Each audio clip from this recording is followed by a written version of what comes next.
Hola a todos, ¿qué tal? ¿Cómo les va? Desde hace años, la industria discográfica prefiere las grabaciones en vivo a los discos de estudio, debido en parte a la crisis provocada por las nuevas y múltiples maneras de escuchar música. Nuestro invitado de hoy, el pianista cubano Rolando Luna, no ha querido escoger. Ha cogido el toro por los cuernos y a finales de junio saca al mercado un disco doble. El primero grabado en vivo con público y el segundo un verdadero álbum de estudio.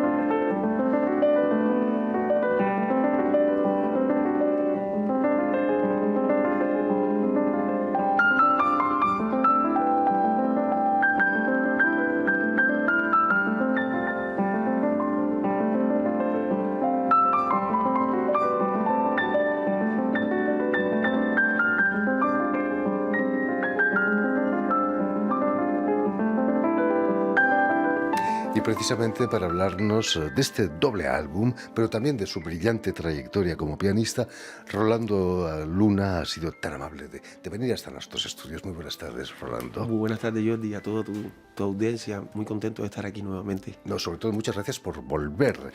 Lo que quiere decir que no te tratamos tan mal la última vez, ¿no? No, para nada. Me sentí como en casa y muy bien. Y siempre estamos contentos de estar contigo aquí. Estás en casa. Déjame que recuerde, Rolando, que has nacido en La Habana en 1978 y que fue tu padre, nos decías, ingeniero, pero gran amante de la música, quien te metió en este lío de la música, ¿no? Primero con la guitarra, ¿no? Así mismo empezó. Era el único instrumento que había ahí. Quería que yo estudiara música, algún instrumento, pero como empecé, esta idea llegó a los 12 años de edad, los instrumentos que habían era guitarra y canto o canto coral. Y tuve que entrar en la escuela, me hicieron las pruebas de actitud por canto coral y me dijeron después de un año que estuviera en el ciclo, al otro año podía empezar en guitarra. Y así empezó mi andar por este mundo de la música. ¿Tu padre era guitarrista también? No, pero viene de una familia, viene de Santiago. Por parte de padre, mi familia es de Santiago, una ciudad muy musical, sabido ver la música de una manera distinta a otras regiones de Cuba, como pasa en cualquier país. Y entonces él siempre él cantaba entre los músicos, entre sus compañeros de universidad. Yo tengo muchas fotos de aquí, de cuando él estudiaba en Rumanía, por acá por Europa. Le decían el músico entre los ingenieros, y entre los otros amigos le decían el ingeniero, ¿no? Y entonces él armaba combos empíricamente, él tocaba empírico, el piano, cantaba muy bien, y entonces un poco él quiso que yo intentara en este mundo, ¿no? Ya que no lo pudo hacer porque fue muy joven y en ese tiempo no tenía la posibilidad, ¿no? No le daban la posibilidad en el país de poder estudiar. Debe estar muy satisfecho, ¿no?, de tu carrera. Bueno, pudo ver una gran parte de mi carrera antes de fallecer y se sentía muy orgulloso, estuvo muy contento. Mis primeros pasos en agrupaciones populares, como con Omar Portuondo y todo, él fue el que me incentivó, me presentó a ella, me llevaba a ver sus conciertos y por ahí pude entrar yo en el mundo de la música popular también, ¿no? El piano va a llegar mucho más tarde, a los 15 años. Es cierto que pudiste escuchar a nombres como Chucho Valdés, a Chick Corea o incluso a Herbie Hancock. Sí. Pasaba todo el mundo por La Habana. Porque por La Habana sí pasaban, había unos festivales que se hacían antiguamente y se hacían hace unos años, eran en febrero, no se me olvide, es la fecha de mi cumpleaños, en febrero. Entonces era una fiesta para mí infinita poder ver a tantos artistas de Gillespie, pasaron por allá a Herbie Hancock, una vez pudimos compartir juntos en un escenario, le tocamos una versión de uno de los temas de él en música cubana y él encantado subió al escenario y todo. Por ahí hay unos videos de aquellos tiempos, por supuesto los grandes de Cuba como Chucho Valdés, Emiliano Salvador, Gonzalo Rubalcaba, Rubén González, muchos. Y entonces esos fueron mis primeros héroes, ¿no? Y lo siguen siendo hasta el día de hoy las personas, a las figuras a las que yo quería seguir e imitar, ¿no? El problema quizás es que el jazz no era muy bien visto por un régimen socialista como el cubano, ¿no? Es cierto que te echaron 4 veces del conservatorio por tocar jazz. Sí, y quizás no ya solamente música cubana, increíblemente en Cuba, en las escuelas, es algo un poco del sistema educacional ¿no? que tienen preparado, ¿no? Y son muy estrictos. Quizás viene eso de la escuela rusa, de los profesores rusos que vinieron y que miraron a Cuba, ¿no? Y sus alumnos, ¿no? Y los que estudiaron allá, que son muy estrictos. Y cuando tú, paradójicamente, en Cuba se conoce la música en el mundo como música cubana, que todos los cubanos deben tocar música cubana, y es lo que se estudia allá. Y en la escuela no se estudia esto, se estudia música universal, música clásica. Rachmaninoff. Todo es todo eso. Y entonces las escuelas, un poco los profesores no dejan que los jóvenes toquen un tumbao o toquen un tema de jazz, ¿no? Porque la escuela realmente es de música clásica. Entonces un poco el régimen, y nosotros éramos un poco indisciplinados en ese aspecto. Teníamos inquietudes de aprender otros estilos, y nos poníamos en las aulas a tocar los tumbados, las clases de jazz, y los profesores llegaban y te veían y te sancionaban. Y entonces yo tuve unas cuantas de esas sanciones. No, pero ¿cómo es la música que con la sangre entra? No, no, no es la letra que con sangre entra. Con solo 16 años, Rolando, vas a empezar a tocar con Omar Portuondo, gracias a su pianista, ¿no? A Joseito González, Sí. que era un señor ya de una cierta edad. Sí, no, y no era tan mayor, pero en aquel tiempo parece que Joseito quería descansar, sobre todo de estar tocando diario allá en La Habana. Y yo recuerdo que era profesor, inclusive él fue el primero que hizo una cátedra de música popular, pero en el ISA. Es decir, hay varios niveles en la escuela, y entonces él tenía una cátedra de música popular y daba clases en el ISA. Y un poco él quería ya retirarse y no estar tocando tanto, y le planteó a Omar esa posibilidad. Y en una de esas yo estoy en los lugares ahí tocando, que mi papá me llevaba, en uno de esos le gustaba, y subo a tocar, y le gusta como toco, y le gusta, y entonces él le dice a Omar que perfectamente yo puedo quedarme ahí a tocar, a sustituirlo, a tocar Hablando de Omar Portuondo, ¿cómo era detrás del escenario Omar Portuondo? Especial. ¿Era como una madre para ti, quizás? Así. Omar es esa persona que ustedes ven en el escenario, que es cariñosa, que se arropa, que se adueña del escenario, del público. Así mismo es con los músicos, con nosotros. Omar nos iba a buscar para sus conciertos en su carro, ella misma personalmente, para la fiesta, para llevarnos a su casa, nos cocinaba, nos quería como sus hijos. Éramos muy jóvenes, pero ella se sentía muy bien con nosotros. Ella se siente muy bien con los jóvenes que están interesados en aprender, y para nosotros fue una experiencia única, especial. ¿Es cierto que no podías salir al extranjero con la orquesta de Omar Portuondo porque tus padres no te dejaban? En el tiempo que estuve estudiando en la escuela... Eras muy joven, tenías 16, 17 años. También. Y mis padres fue el único pedido que le hicieron a Omar, porque ya empecé a trabajar profesionalmente con ella, pero solamente le pidieron que cuando saliera de viaje ella por sus compromisos internacionales, que buscara otro pianista. Y ahí fue lo que acordamos con Joseito González, que yo trabajaba en Cuba, y él entonces estaría saliendo con ella. Y bueno, y a ese acuerdo pudimos llegar. Qué lástima, porque lo más divertido de tocar en una orquesta son las giras, ¿no? Por supuesto, yo sufrí muchísimo, porque a mí una de las cosas que más disfruto realmente es poder llevar nuestra música a otras latitudes, a otros países, además de conocer y tener esa experiencia con músicos de cualquier lugar del mundo, que creo que eso es una de las cosas que más ha enriquecido mi música. Vas a tener que esperar al siglo XXI o a tus 21 años quizás para poder salir al extranjero. ¿Recuerdas la primera vez que coges el avión y vienes a Europa? Sí, Fue totalmente. a Europa, imagino. Fue a Canadá. Fue a Canadá. Estuve un año viviendo en Canadá, pero fue una experiencia, fue un golpe, fue un shock. Quizás lo esperaba mucho y fue un golpe bien fuerte. Cultural, ¿no? Sobre todo. Y también, no tanto al comienzo, porque fui en verano, entonces un poco no se siente tanto. Ya después, cuando fueron avanzando los meses, ahí el golpe climático llegó. Pero fue un golpe de mucha cultura, porque fui a una ciudad en Canadá que era como muy cosmopolita. Tú veías todo tipo de nacionalidades, todo tipo de música, un poco como pasa aquí en Francia, en París, ¿no? Que puedes ver música africana, música americana, música cubana, música de Francia, el folclore. Puedes verlo toda la música clásica, y un poco ahí pasa en Canadá. Y eso en Toronto específicamente, creo que es una de las ciudades más.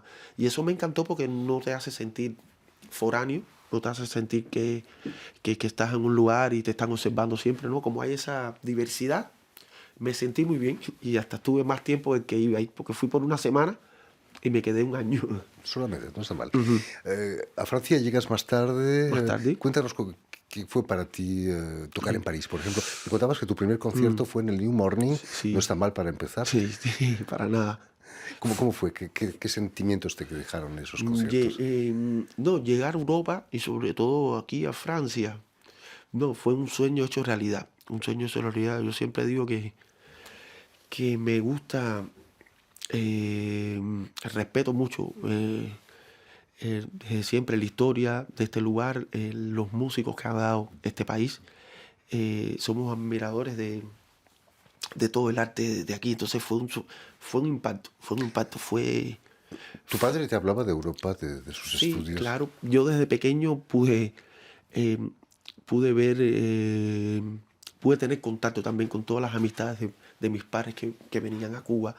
Y entonces todas esas historias y todos esos cuentos de ellos me hicieron a mí anhelar estar aquí en algún momento y tener el sueño de estar, ¿no? Y después de cumplido, es realmente algo que me llena de mucha satisfacción y a ellos, por supuesto, también.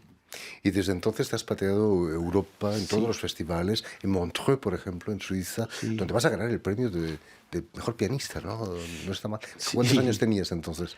26 años, No, 25. no Estaba está mal. tocando en ese tiempo con 26, 27 años, estaba tocando con Buenavista Social Club, ya de gira con ellos, y se me da la oportunidad de participar en este increíble festival, que tienen un festival y además tienen una competición específicamente para piano. Entonces fue una experiencia maravillosa, maravillosa, porque poder ver a tantos pianistas de tantas regiones diferentes es de lo que más me gusta, ¿no? Compartir visiones diferentes sobre un mismo género o sobre una misma canción. Eso enriquece mucho, ¿no? Y ¿Te, fue una te experiencia esperabas, maravillosa. te esperabas encontrar tanta afición al jazz aquí en Europa? Y al Latin jazz en particular. Mm, eh, no, no, fíjate que no. Y sabía que la música cubana es muy querida, pero el impacto así que tú sientes también los grandes festivales, aunque empecé a compartir ahí, que fueran tan queridos los músicos cubanos, juro que no te lo imaginas, pero cuando lo vives es otra cosa. Es una experiencia maravillosa realmente. Precisamente ahora empieza la temporada de festivales aquí en Francia. Sí, Vas a tocar el 21 en el festival de Ibrahim Malouf, el oh, trompetista sí. francés, en un festival que se llama Esto es un festival. M'improvise, que tocaste con él, te invitó al concierto que hizo en el Arena, el Accor Arena aquí en En la París, Cora ¿no? Arena, qué experiencia increíble, tanta gente y tanto público. Eso fue, le agradezco siempre, Ibrahim.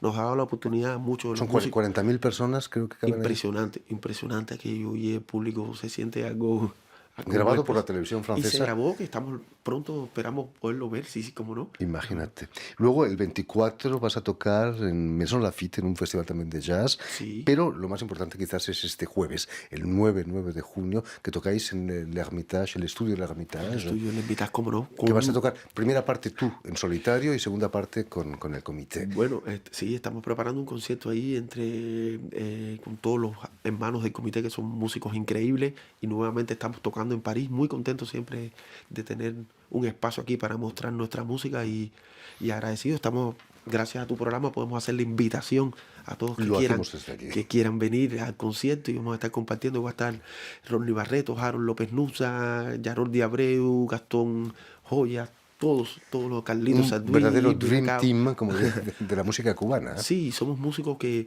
nos admiramos todos, la música de todos nosotros, tenemos cada cual nuestra carrera por independiente, pero venimos juntos de la escuela y es una fiesta cuando compartimos juntos realmente con este proyecto Ahí del estaremos. comité.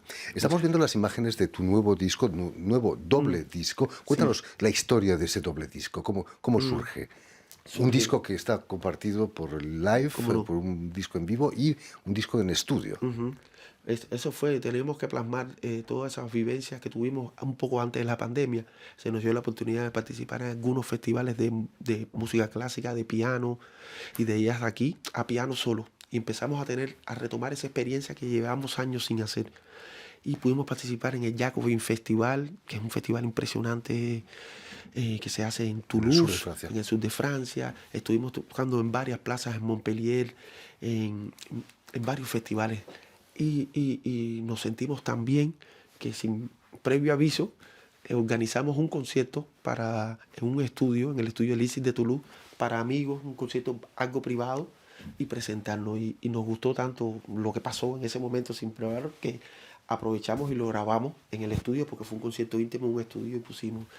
Y ese día se nos quedaron tantos temas por tocar y nos embullamos y al otro día volvimos al estudio sin público y grabamos otro disco de estudio, pero de grabación en esa misma plaza. Entonces de ahí salieron estos dos discos que un poco hacemos un recorrido por nuestra carrera, por música nuestra, por música universal y un poco de todo, ¿no?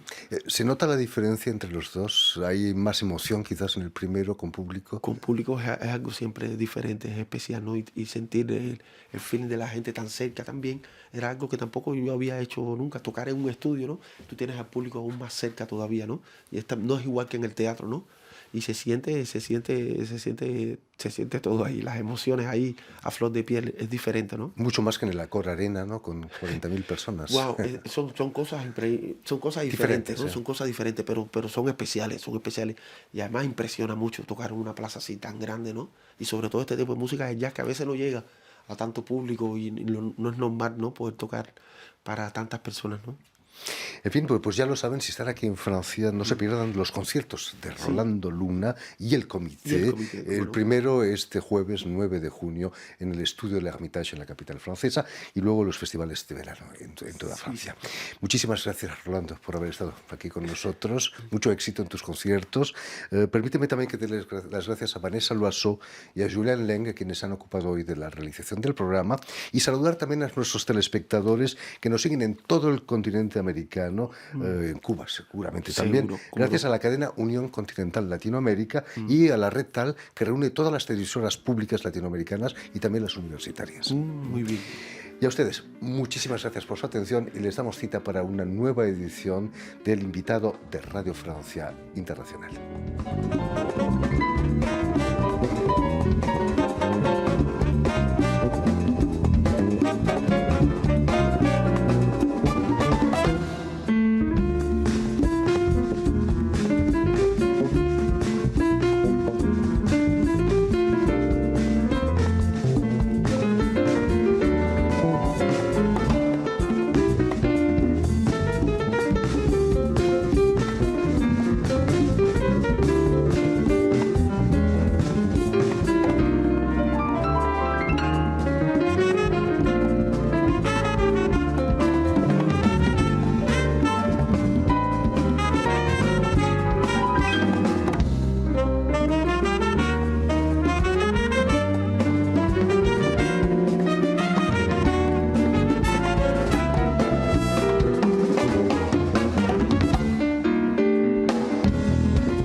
Thank you.